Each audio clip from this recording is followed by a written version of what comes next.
8వ అధ్యాయం. వెంటనే ఆయన దేవుని రాజ్య సువార్తను తెలుపుచు ప్రకటించుచు ప్రతి పట్టణములోనూ ప్రతి గ్రామములోనూ సంచారము చేయుచుండగా 12 మంది శిష్యులను, అపవిత్రాత్ములను, వ్యాధులను పోగొట్టబడిన కొందరు స్త్రీలను, అనగా 7 దయ్యములు వదిలిపోయిన మగ్దలేనే అనబడిన మరియయు, హేరోది యొక్క గృహ నిర్వాహకుడగు కూజా భార్యయగు యోహన్నయు, సూసన్నయు ఆయనతో కూడా ఉండిరి. వీరును ఇతరులనేకులను తమకు కలిగిన ఆస్తితో వారికి ఉపచారము చేయుచూ వచ్చిరి. బహుజన సమూహము కూడి ప్రతి పట్టణము నుండి ఆయన యొద్దకు వచ్చుచుండగా ఆయన ఉపమాన రీతిగా ఇట్లనెను. విత్తువాడు తన విత్తనములు విత్తుటకు బయలుదేరెను. అతడు విత్తుచుండగా కొన్ని విత్తనములు త్రోవ ప్రక్కను పడి త్రొక్కబడిన గనుక ఆకాశ పక్షులు వాటిని మృంగివేసెను. మరికొన్ని రాతి నేలను పడి మొలిచి చెమ్మలేనందున ఎండిపోయాను. మరికొన్ని ముండ్ల పొదల నడుమ పడెను. ముండ్ల పొదలు వాటితో మొలిచి వాటి నడచివేసెను. మరికొన్ని మంచి నేలను పడెను. అవి బొలిచి నూరంతలుగా ఫలించెననెను. ఈ మాటలు పలుకుచు వినుటకు చెవులు గలవాడు వినుగాక అని బిగ్గరగా చెప్పెను. ఆయన శిష్యులు ఈ ఉపమాన భావమేమిటని ఆయనను అడుగగా ఆయన, దేవుని రాజ్య మర్మములెరుగుట మీకు అనుగ్రహింపబడి ఉన్నది. ఇతరులైతే చూచియు చూడకయు వినియు గ్రహింపకయు ఉండునట్లు వారికి ఉపమాన రీతిగా బోధింపబడుచున్నవి. ఈ ఉపమాన భావమేమనగా, విత్తనము దేవుని వాక్యము. త్రోవపక్క నుండి వారు వినువారు గాని నమ్మి రక్షణ పొందకుండునట్లు అపవాది వచ్చి వారి హృదయములో నుండి వాక్యమెత్తుకొని పోవును. రాతి నేల నుండి వారెవరనగా, వినునప్పుడు వాక్యమును సంతోషముగా అంగీకరించువారు గాని వారికి వేరు లేనందున కొంచెము కాలము నమ్మి శోధన కాలమున తొలగిపోవుదురు. ముండ్ల పొదలలో పడిన విత్తనమును పోలిన వారెవరనగా, విని కాలము గడిచిన కొలది ఈ జీవన సంబంధమైన విచారముల చేతను ధనభోగముల చేతను అణచివేయబడి పరిపక్వముగా ఫలింపనివారు.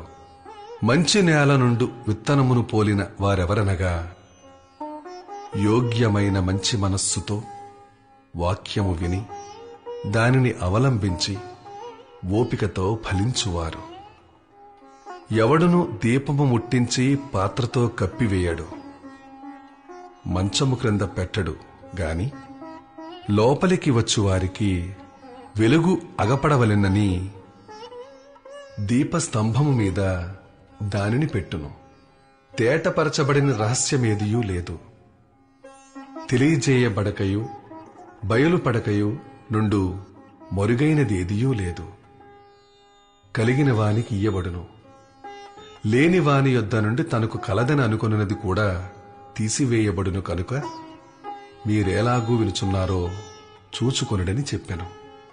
ఆయన తల్లియు సహోదరులను ఆయన యొద్దకు వచ్చి జనులు గుంపుగా ఉండుట చేత ఆయన దగ్గరకు రాలేకపోయేది. అప్పుడు, నీ తల్లియు నీ సహోదరులను నిన్ను చూడగోరి వెలుపల నిలిచియున్నారని ఎవరో ఆయనకు తెలియచేసిరి.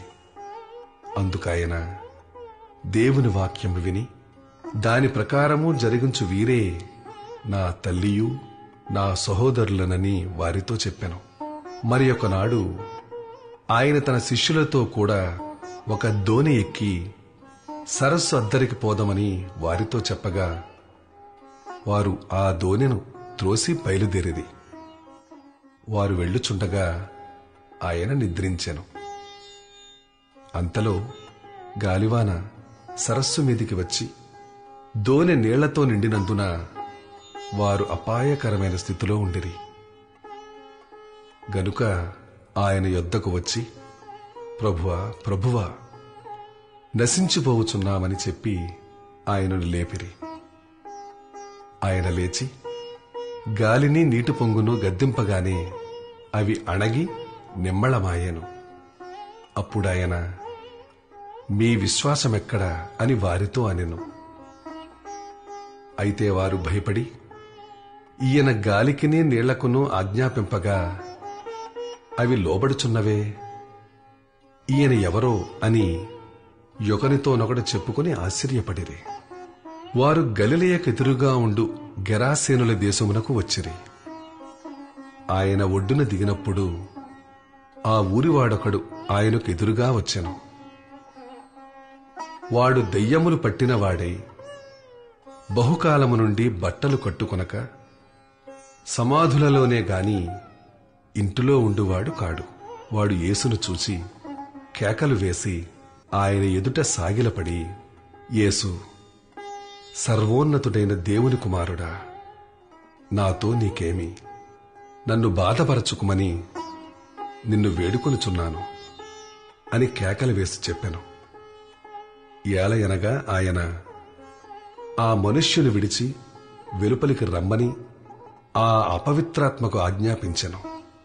అది అనేక పర్యాయములు వానిని పట్టుచు వచ్చెను గనుక వానిని గొలుసులతోనూ కాలి సంకెళ్లతోనూ కట్టి కావలి అందుంచిరి గాని వాడు బంధకములను తెంపగా దెయ్యము వానిని అడవిలోనికి తరుముకొని పోయెను.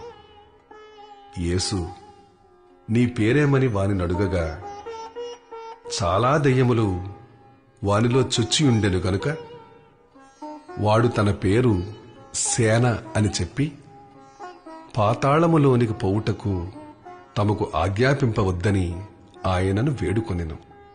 అక్కడ విస్తారమైన పందుల మంద కొండమీద మేయుచుండెను గనుక వాటిలో చొచ్చుటకు తమకు సెలవిమ్మని ఆయనను వేడుకొనగా ఆయన సెలవిచ్చెను.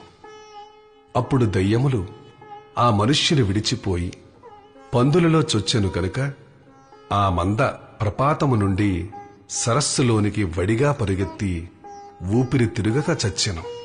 మేపుచున్నవారు జరిగిన దానిని చూచి పారిపోయి ఆ పట్టణములోనూ గ్రామములలోనూ ఆ సంగతి తెలియచేసిరి.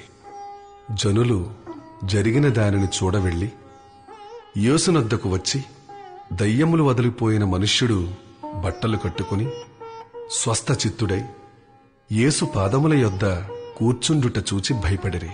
అది చూచిన వారు దయ్యములు పట్టిన వాడేలాగూ స్వస్థత పొందెనో జనులకు తెలియచేయగా గెరాసేనుల ప్రాంతంలో నుండు జనులందరూ బహు భయాక్రాంతులైరి. కనుక తమ్మును విడిచిపొమ్మని ఆయనను వేడుకొనిరి. ఆయన దోణి ఎక్కి తిరిగి వెళ్ళుచుండగా దయ్యములు వదిలిపోయిన మనుష్యుడు ఆయనతో కూడా తన్ను ఉండనిమ్మని ఆయనను వేడుకొనెను.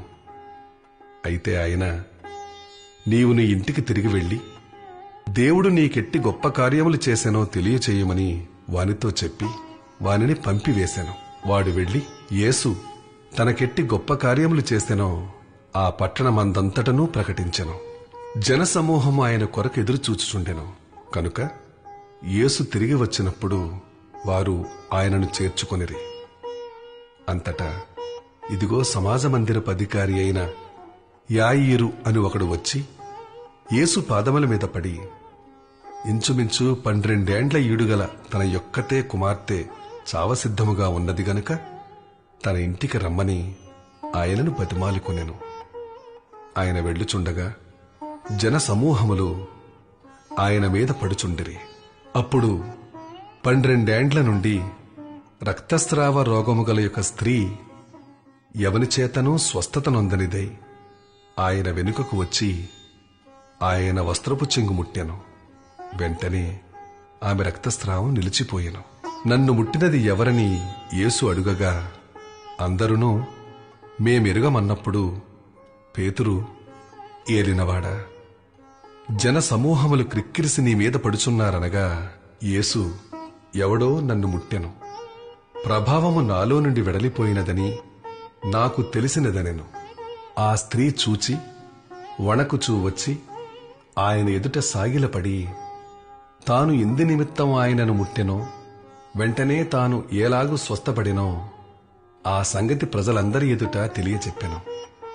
అందుకాయన, కుమారి, నీ విశ్వాసము నిన్ను స్వస్థపరిచెను, సమాధానము గలదానవై పొమ్మని ఆమెతో చెప్పెను. ఆయన ఇంకనూ మాటలాడుచుండగా అధికారి ఇంట నుండి ఒకడు వచ్చి, నీ కుమార్తె చనిపోయినది, బోధకుని శ్రమ పెట్టవద్దని అతనితో చెప్పెను. యేసు ఆ మాట విని, భయపడవద్దు, నమ్మిక మాత్రముంచుము, ఆమె స్వస్థపరచబడునని అతనితో చెప్పి ఇంటికి వచ్చినప్పుడు పేతురు, యోహాను, యాకోబు అను వారిని, ఆ చిన్నదాని తల్లిదండ్రులను తప్ప మరెవరినీ ఆయన లోపలికి రానియ్యలేదు. అందరునూ ఆమె నిమిత్తమై ఏడ్చుచు రొమ్ము కొట్టుకొనుచుండగా ఆయన వారితో, ఏడ్వవద్దు, ఆమె నిద్రించుచున్నదే గాని చనిపోలేదని చెప్పెను. ఆమె చనిపోయేనని వారెరిగి ఆయనను అపహసించిరి.